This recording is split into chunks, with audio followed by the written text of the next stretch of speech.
কি মা, কি মেয়ে ঘরে নিয়ে এসে একটু রান্না বান্না পারে না? হ্যাঁ, তা আমার ছেলে তো নিজেই রান্না বান্না পারে না, বৌমা না পারলে কি হয়েছে? আর তোরও তো বিয়ের বয়স হয়ে গেছে মনে, তুইও তো পারিস না। তোকে কিছু বলেছি আমি?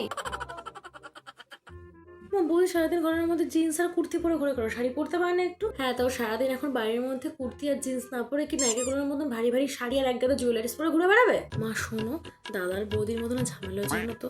ওরা কেউ কাউকে সরি বলছে না, বৌদিকে বল না সরি বলতে একটুখানি। সবসময় এরকম করে কেন? এই শোন, ওটা তো স্বামী স্ত্রীর ব্যাপার, তুইও তোমাদের নাক গলাবি না। বেশি কথা বলছিস তোকে তো চড় মেরে দেবো আমি।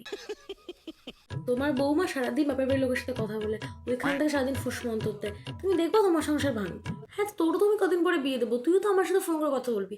আমি কি তোকে খারাপ বুদ্ধি দিয়ে তো সংসার ভাঙবো? আমি বলছি কি, বৌদি যে শাড়িটা বৌদি বাপের বাড়ির থেকে দিয়েছে, ওইটা না আমার খুব পছন্দ হয়েছে, মা একটু দেখো না গো প্লিজ।